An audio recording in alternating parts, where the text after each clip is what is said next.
Hi viewers, welcome to our channel. ప్రస్తుతం మనతో పాటు సీనియర్ జర్నలిస్ట్ దాము బాలా సార్ వారితో మాట్లాడదాం. నమస్కారం సార్. నమస్తే సార్, వల్లభనేని వంశీ అరెస్ట్ అయ్యాడు అని చెప్పేసి వార్తలు రావడం చూస్తున్నాం సార్. మరి నిజంగా అరెస్ట్ అయ్యాడా? ఏ కేసు నమోదు చేశారు? ఏ కేసు వల్ల అరెస్ట్ అయ్యాడు సార్? వల్లభనేని వంశీ మీద డే 1 నుంచి కూడా తెలుగుదేశం వాళ్ళు కన్ను వేశారు. ఎందుకంటే వాళ్ళకి వల్లభనేని వంశీ అండ్ కొడాలి నాని ఇద్దరు ప్రైమ్ టార్గెట్స్. జగన్ కంటే కూడా వీళ్ళిద్దరు ఫస్ట్.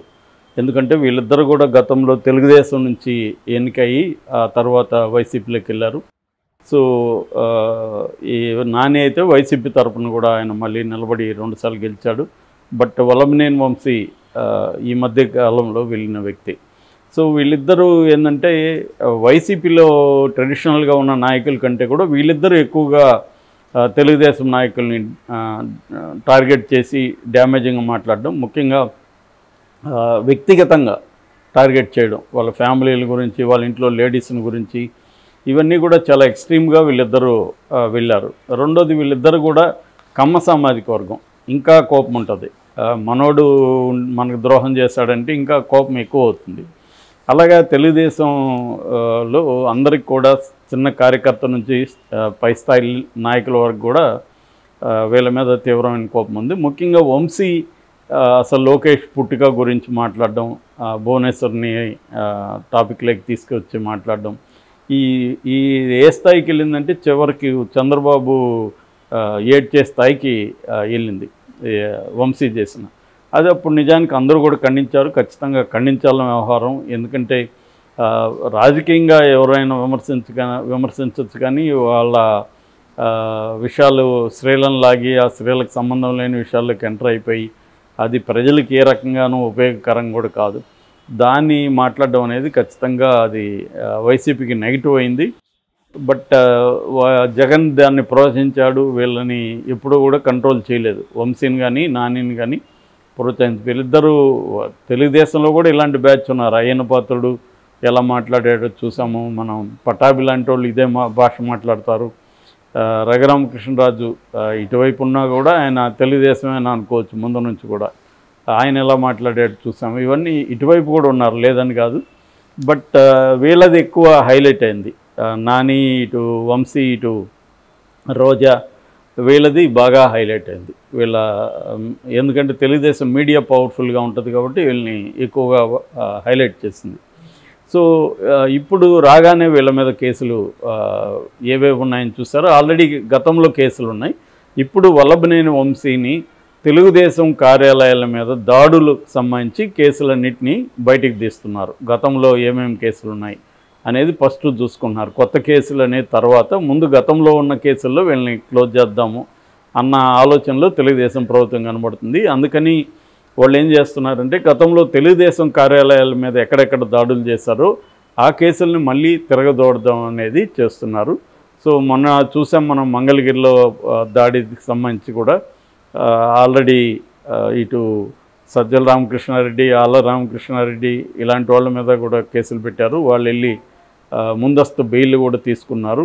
అది 16వ తేదీ వరకు వాళ్ళని అరెస్ట్ చేయొద్దు అని చెప్పి ముందస్తు బెయిల్ కూడా ఇవ్వలేదు, కానీ పోస్ట్పోన్ చేశారు. అంతవరకు అరెస్ట్ చేయొద్దు అన్నారు.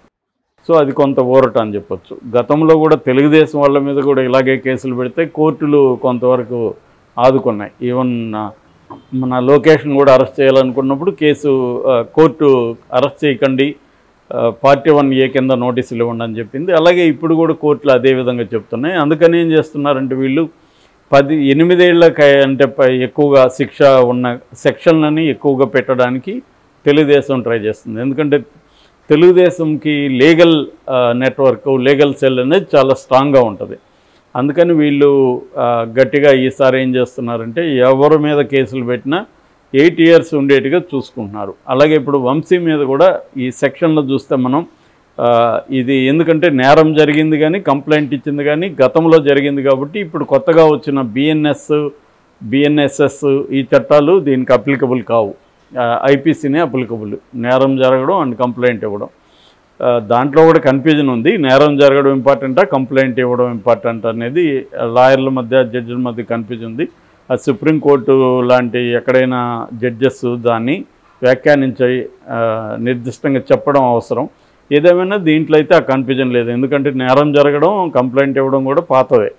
కాబట్టి ఐపీసీ కింద ఐపీసీ 143, 147, 148, 413(5) అండ్ 506 రెడ్ విత్ 149 3(1) ఇది వచ్చి SC ST అట్రాసిటీస్ మీద కూడా అతని మీద కేసు పెట్టారు. సో ఖచ్చితంగా బెయిల్ రావడం కూడా కష్టం అవ్వచ్చు. అయితే ఒక ఇదేంటంటే అరెస్ట్ చేశారు అనే ఈరోజు పుకారు వచ్చింది. కానీ మనకు తెలుస్తున్న సమాచారం అతని కోసం గాలిస్తున్నారు అని చెప్తున్నారు పోలీసులు. మరి పోలీసులు అదుపులోకి తీసుకొని అబద్ధాలు చెప్తున్నారా ఏమనేది తెలీదు. అదుపులోకి తీసుకొని ఉంటే మాత్రం వైసీపీ నుంచి గోల ఎక్కువ ఉండేది. అతను గత 1 month నుంచి అసలు ఎక్కడ కనబడట్లేదు. నాని మనకు కనబడుతున్నాడు, మీటింగ్లో అక్కడక్కడ ప్రెస్ మీట్ మాట్లాడుతున్నాడు, కానీ వంశీ ఎక్కడ కనిపించలేదు. ఫస్ట్లో కూడా ఎలక్షన్కి ముందు కూడా వంశీ అమెరికాకి వెళ్ళాడు, ఇంకా రాడు అమెరికా నుంచి అని కూడా అన్నారు. కానీ అమెరికా నుంచి వచ్చాడు అనేది మళ్ళీ విజువల్స్ వచ్చాయి. ఎలక్షన్ రోజు కూడా ఇతన్ని తరిమి కొట్టిన వీడియోను కూడా తెలుగుదేశం వాళ్ళు విపరీతంగా దాన్ని వైరల్ చేశారు.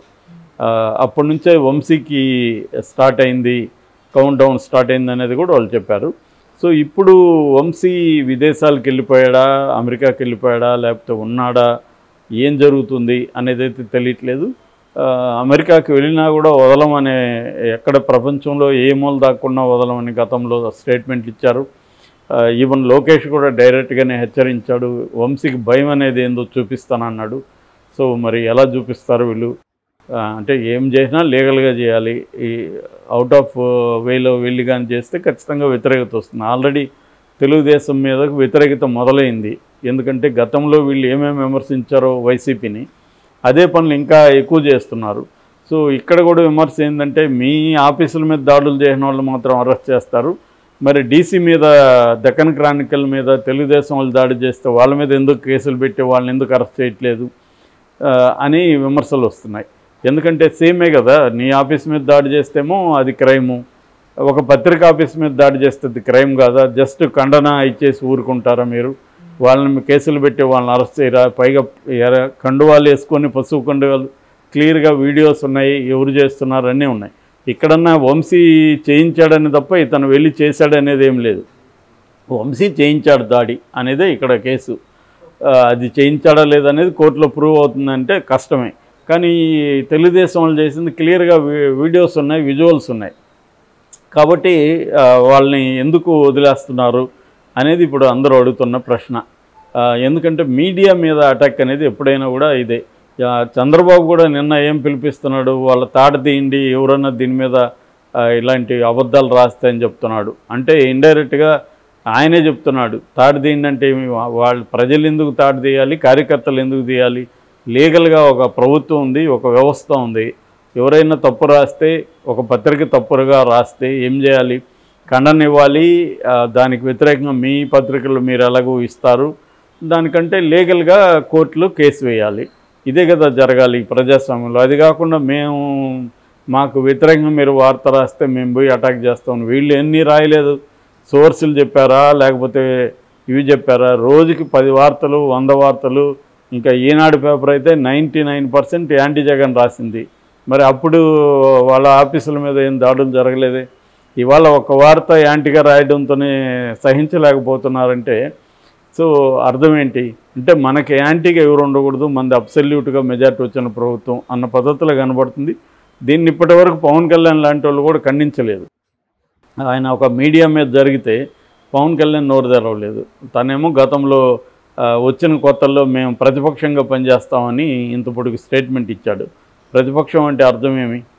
ప్రభుత్వం చేసే ప్రజా వ్యతిరేక కార్యక్రమాలు కానీ, ప్రజాస్వామిక వ్యతిరేక కార్యక్రమాలు కానీ ఖండించడం ఫస్ట్ చేయాల్సిన పని.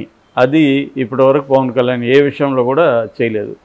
సో ఇది ప్రాబ్లం అవుతుంది. బట్ వంశీని అరెస్ట్ చేస్తారా, కోర్టులు ఏమన్నా ఇతనికి బెయిల్ ఇస్తుందా, ముందస్తు బెయిలు అనేది చూడాలి. ఏదేమైనా వాళ్ళైతే వంశీని, కొడాలినాని వీళ్ళిద్దరిని అయితే మాత్రం జైల్లో పెట్టి చాలా కాలం పాటు జైల్లో ఉంచేయాలి అనేది ఉంది. గతంలో కూడా చింతమనేని ప్రభాకర్ లాంటి వాళ్ళని విపరీతంగా వరుసగా కేసులు పెట్టి జైల్లో ఉంచి, ఇప్పుడు కూడా తెలుగుదేశం అదే మెథడ్ ఫాలో అవుతుంది. ఒక కేసు పెట్టి జైలుకి పంపిస్తుంది, దాంట్లో బెయిల్ తెచ్చుకునే లోపల ఇంకొక కేసు పెడుతుంది, పీటీ వారెంట్తో ఆ కేసులో జైలుకి వెళ్తాడు. ఈ ప్రొసీజర్ ఏ గవర్నమెంట్ వచ్చినా చేసి, దీనికి పెద్ద తెలివితేటలు అక్కర్లే. ఒకప్పుడు నక్సలైట్ల మీద ఇలాగే చేసేవాళ్ళు, ఇప్పుడు ప్రత్యర్థుల మీద చేసుకుంటున్నారు, అంతే తేడా. Okay sir, thank you so much sir.